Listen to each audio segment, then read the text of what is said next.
Good morning, good afternoon, and good evening, dudes and dudettes. Well, we have a first, but man, what a way to make an entrance than a music star. And I'm just going to go ahead and say he's a star because he's ascending. He's getting ready to come up the charts. He's got a new song coming out today, believe it or not, Angel to Save Me. Ladies and gentlemen, he's handsome. If I had panties and wore them, I'd fling them at him. Eric Burgett. How you doing, man? How you doing? Woo! Thanks for having me. Appreciate it. Cheers, brother. Happy to have you. Yeah, man. It's a good day. Oh, man, you got either you're slow to get your 30-pack down or where you're at, they're a little delayed on the cans because I'm already at the ice fishing cans. I know, man. I saw that, dude. I need to get my hands on the ice fishing cans. That's they're up on the branding, dude. They're really stepping it up this year. I couldn't even see yours for a second with all that camo you got on it there. I have a lot of them left over. I feel like folks just buy 30 racks for me left and right, and I always have a handful of leftover camo cans at the end of the First world problems, folks. That's what happens when you're a music star. You just wake up to finding, random bush lights in your fridge, It's always a good day, I guess. Yeah, hey, any day is a good day. Anytime I'm hanging out with a guy like you, man, Eric, you're the man. We all love it. Your songs like Party Cove, man, like perfect song that got me through the summer last year and what was a rough summer, as you all know, the last couple of years. Music has been a vital part to helping people get through COVID. And I am sure, and this is my first question here, I'm sure it's happened, but how many people have just reached out to you to just say, thank God for your music because I cannot stand being in my house anymore, and thank God you cured my cabin fever, you sexy guy, you. I appreciate that, man. No, it's great to hear people's reactions to the songs I'm putting out, and I'm just, I always love putting feel good songs out and songs that hit to the heart. So, but when I can get, a song like Party Cove out there, heck, who doesn't want to go out on a boat in the summer and just crack open a beer, have fun with their friends? Show me someone that doesn't, and I'll show you a communist. Absolutely. So that was just one of the songs, but we're going to listen to a couple of the songs here, and I'm so glad that, and thank you for sharing some of these here so we can share it with everybody, so everybody that doesn't know who you are can at least hear some of your music. The first one we're going to talk about here is called The Town You Never Heard Of. And I'm assuming it's got a lot to do with the small town feel. You look like a small town guy. Am I going that right? Tell us a little bit about this. You are through and through, man. Yeah, I grew up in a little 400-person town in the Midwest. Cornfields all around, soybean field. I mean, my family are farmers, and we owned a bar called the Corn Crib, made out of 2 grain bins, and that's probably as small town as it gets right there, man. Did it even have was it one of the dirt floor bars? Dude, it might as well have been. That's awesome. I still remember when we laid the foundation for it, laid the concrete. I put my hands in the concrete. Me and my brothers and my sister, we put our hands in the concrete and to just make our mark on it. And then we had the GSI grain bins brought in, and we built those up and connected them with the middle building. And I could say that's where music started for me, man, because I started playing on an old upright there. So besides from church, have you documented this? I have pictures. Every time I go up there, I try to get like a little video of it to put in my reels or my, video press kit and kind of show where everything kind of, happened for me. So it's still standing. We sold it, but it's still, I think it's up for sale actually recently, but COVID kind of, it was a tough time for the new owners, and I think it's closed currently. But well, after today, you go quadruple platinum, whatever the rankings are. We'll just pay cash for that bad boy next week. Let's do it, man. We're gonna have a Dude Network live podcast there or something. I love where your head's at, sir. You are a scholar and a gentleman. Always thinking. Well, ladies and gentlemen, we just got done hearing him talk about Town You Never Heard Of. So now let's hear how it sounds. It's amazing. You're going to love it. Ladies and gentlemen, Town You Never Heard Of. We'll be right back after this. Damn place in my heart I'll always remember. Saturday bonfires burning, forever church choir singing, Sunday hallelujah. There's a one church town where the air is sweet. I spent weekend nights at the Dairy Queen in the tailgate light. All right, man, we are back, town you never heard of. Man, it's a feel good story, man. I love it. I mean, is that like a lot of the flow to a lot of your music is?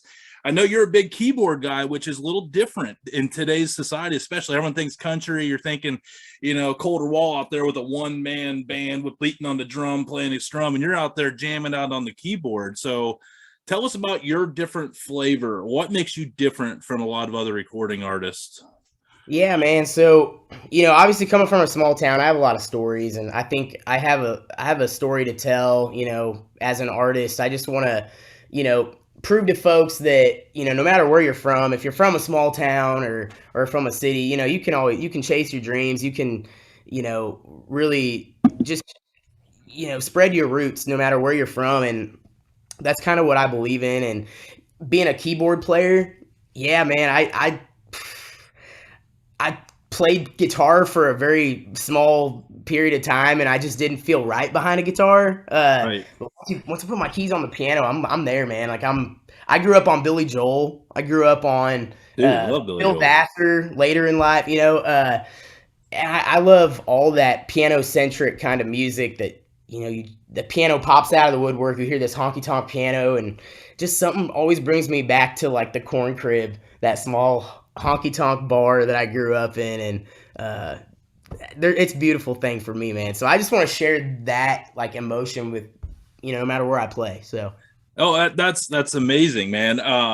And so about what age were you realized you're like, or your parents realized, hey, what, old Eric over here, he's up to something. Like that is a gift of an angel and a unicorn, just merging together into one euphoric positive aura of bright light. Is that too much? Am I killing it? I think that's freaking hilarious, man. You want me to keep going? I mean, I can do. I'm in sales, dude. We can keep going, man. But anyway, what age was it where you realized, or someone realized, or told you, we need to work on this because there's something here? Man, I started playing piano when I was 4 years old. I hopped up there on the piano bench, and I had listened to country music on the tractor with my dad, like out in the field and stuff, and then I would go from the tractor seat to the piano bench, take piano lessons, or hop off the bus after school, hop right on the piano bench, practice my butt off. I honestly, man, I really took after my older brother, Elliot, and he played Bob Seger, he played Jerry Lee Lewis, so ba ba ba ba ba ba ba ba. Just like from the moment I heard that little opening riff of old time rock and roll, I was just set, man. I was sold on that. And so then I started, going through high school. I started doing like chorus and singing in choir and being in the musical. I was in the talent shows, and that all just kind of led me to loving being on the stage, but more so just sharing my story and then writing songs and being, in that ball game. So. No, I mean, dude, that's crazy. So at what point did you like really start getting like, you realized you were like, okay, you got the piano down, you can nail a keyboard. When can you start, like, when did you realize that you could start singing comfortably in front of people at a above exceptional level, unlike someone like me, do re fi sol la ti do? Yeah, I said it. Don't undercut yourself, man. You're good. I got the voice for radio. I don't have a singing voice for radio, man. So that's what we do. But what age was it where you were like, I want to stand in front of people and sing very well? Gosh, man. When was your first show? When was your first show? So my first show, like as far as singing and playing piano, my first show, I was at a bar called Timbuktu, and it's a Central Illinois bar. That's kind of like our place to play when we go up there, and okay. I love the name. Region. And yeah, dude, Timbuktu Saloon. It's a really cool place. Like it looks like a log cabin outside, and it sounds appropriate. It's a really cool place. And so I remember they didn't have a stage yet, or if they did, it wasn't like finished or something. But we were on the ground level of like all the tables and stuff, and it was me and my buddies. Just set it like a little setup, and we didn't even have stage lights. We had like construction lights that we just shined up at us, And so it was like a makeshift put together thing, and I was singing a lot of covers and sang like my only original song that I wrote at the time, which was called Nothing Better. And so that was the moment where I think I was like, man, I love doing this. I love singing, I Yeah. like playing piano, and you know, playing piano only is like a very different thing than playing piano and singing. So, but I'd always listened to Billy Joel and Phil Vassar, and those guys are triple threats. They're songwriters, singers, and musicians. And so those are my idols, and I kind of took after them. And I just love, you know, I love the piano. I love what it does to the music, and I think we can always keep piano in country music. So It needs to be, man. Like I love it. It's like you're bringing sexy back, man, in the form of thanks, man. piano. I like that. Bring it sexy back. Yeah. I mean, I think someone else kind of coined it a little bit. We might have. We won't say his name because we're bigger than that. You know, that's so 1999, man. So hey, so the reason we're all here, man, today is a big day. Like, dude, today is a day. Like, explain as like I can't relate to this, and not many people can. When you wake up and it's release day, how intense is that? It is something else, man. Like I wake up, honestly, I feel like I don't even go to sleep from Thursday night into Friday because the song, you know, it dropped at midnight, right? And then so my wife and I, you know, we stayed up and we wait for it to hit midnight and we listen to it, and it's just an awesome feeling. And then the morning comes. I probably sleep for maybe like, I don't know, last night I probably slept for 4 hours maybe. Like in and out, like not even a solid. Yeah, and then, you know, we listen to it together at midnight, but then we don't listen to it till the next day, and it's like, man, that's cool. And so release day, we're watching the stats, seeing how people respond to it throughout the day, posting on Facebook. So we'll see how after today goes, because that's, you know, tomorrow is when really the stats come out showing like, you know, how many streams did we get in one day, how many, you know, people, you know, been, you know, flocking to it on TikTok or like whatever, making TikTok videos. And people had already been making TikTok videos with it prior to the release, just like because they relate to the song and they, you know, they were pre-saving it or can't wait to share it with their friends and stuff. So it's release day is awesome. Oh man, that's intense, man.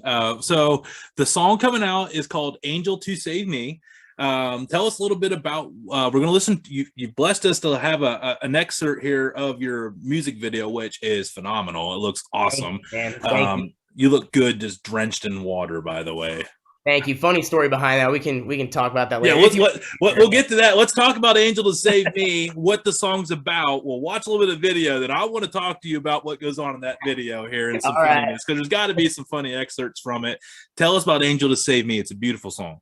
Thank you, man. Thank you. So the song came about, you know, I was just like any other day, like today I was already sitting down and like thinking of song ideas for my write next week or whatever. And that idea I had for a little bit. Yeah, I recorded a voice memo of me singing through the chorus, God sent an angel to save me tonight. And it just kind of flowed right with the words. And I don't know, man. And so I brought it into the writing room with my buddy Kyle Jacobs and Matt McClure. Kyle was on Zoom. It was middle of COVID and all that. Matt and I were in his studio, Zooming with Kyle at his place.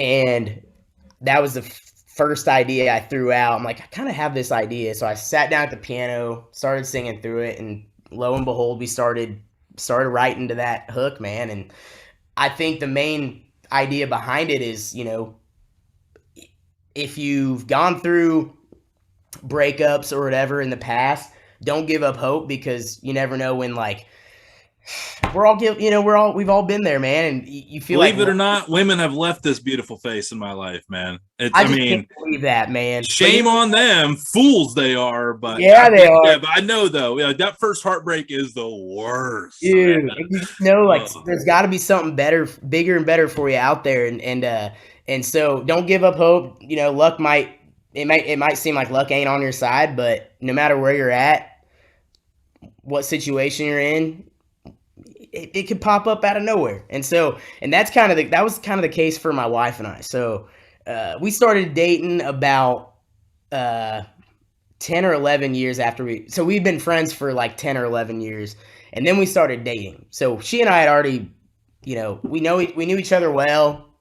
We'd stay in contact. We had been through relationships, in and out of relationships. And then I was playing a show in Chicago, and she showed up. She showed up to my show in Chicago, and you knew who she was beforehand, right? yeah, Okay. man. So in my case, she popped back into my life. Mm. She was always there. I just didn't know it. I just didn't know. And what's wifey Pooh's name? Amy. Hi, Amy. She's somewhere in there. Hi, we love you. I'm thankful you came to his show and made him make beautiful music for all of us to listen to. Absolutely. Cheers to Amy. Yeah. And so she shows up at the show, you're like, like starstruck, opposite. She's supposed to be starstruck looking at you, but you see her and you're like, oh man, this is bad news. I know, man. I was like, man. And so then we hung out after the show for the longest time, and it was just like yesterday when we met. Like it's crazy because I knew her since college, and actually a year before college because I was a senior in high school. She was a junior in college. Woo! But man, with a voice like that, that's how it should be.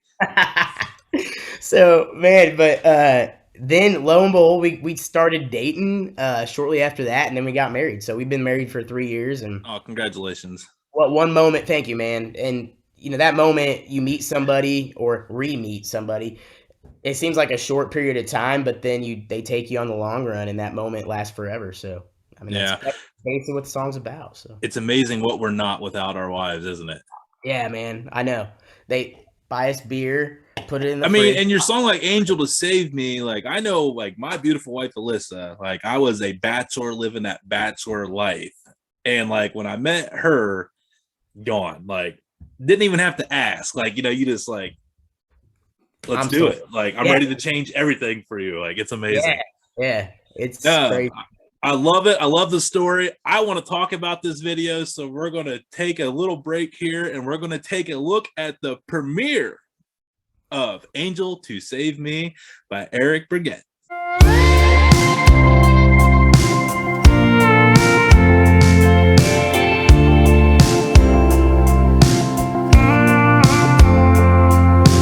Life has been downs and ups. Love has been ups and downs. I guess when it came to luck, mine was lost more than it was found. Tried drinking up the pieces, cause I'd broken up with dreaming. Then in walked a reason, a sweet something to believe in. God sent an angel to save me tonight. Ain't it funny what shines under the neon lights? I wasn't expecting this kind of connection could bring me this close to heaven. God sent an angel to save me tonight.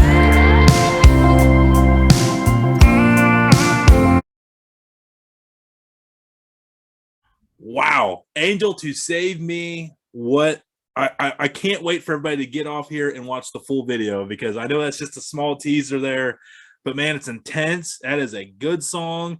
It's kind of dark, but you got the rain. You got it looks like a nice gloomy day, but it's the angel's there to save you, man. They talk about this video. There's a lot of water. How many hats? How many changes of clothes? Did you bring a whole wardrobe? I mean, that looked like that was like it could have been easily a miserable day of filming on that one.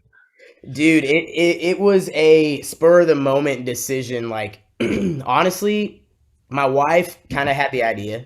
Amy, she did always. I'm not gonna say she did. She's like, what if it looks like you're standing underwater and put that kind of emotion to it with like you needing to be saved.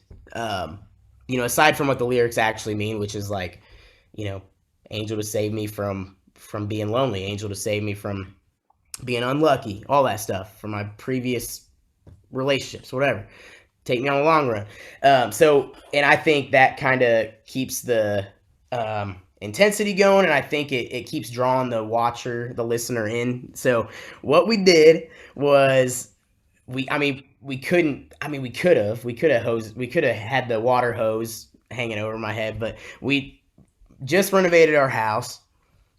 and we put rain showers in our showers. Ooh, love the rain shower. There's not a better way to take a shower, folks. I mean, dude. And so I just had her turn on the shower head on mildly warm water because I just took a shower earlier in the day. It was really what it turned out being. And we shined a stage light through the water, and we had the ring light pointing straight at the shower. And I sang through the song a couple times. She had her iPhone just getting different shots of me. And so that was done on an iPhone? It was done on an iPhone. Dude, that's amazing. What? Hey, God bless these contraptions, man. Oh, like, dude, I know, man. I swear, like, as soon as the 3-lens iPhone came out, like, I don't know what it was, last year, 2 years ago. Dude, that's awesome. Thank you, man. Thank you.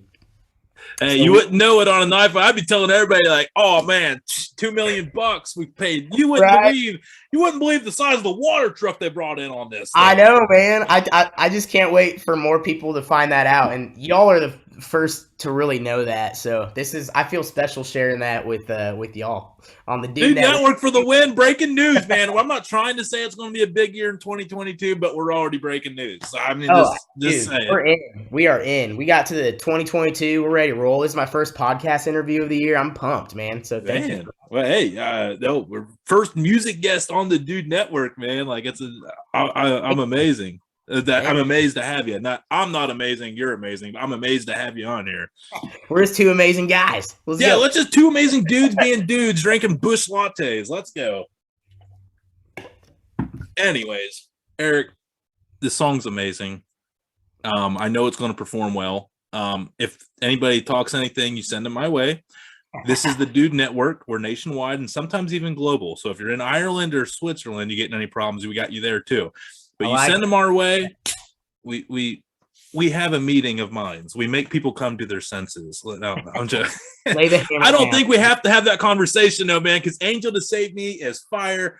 "Party Cove's" fire. The song you got out, "Raised" is fire. "Town You Never Heard Of" it. I mean, I graduated with 80 kids, man. So that song speaks to me. And as a kid, son of a dairy farmer, I can relate to. We're basically two brothers that just been separated forever. I know, man, dude. It's like you're an angel, dude. You popped up out of nowhere, man. Here I am on your podcast. So. Well, you saved me, and you know what I'm doing right now. If I was on stage, just shooting them up there, man. Nice and lacy, smooth like silk. Little John Deere green. Yeah, yeah. Don't worry about the yellow. I promise it's not. I've had it looked at. All right, dudes and dudettes, ladies and gentlemen, the one, the only, the soon-to-be multi-platinum recording artist, Eric Burgett. Thank you, man, for having me. Appreciate it. Anytime, man. You are welcome on anytime. Thank you.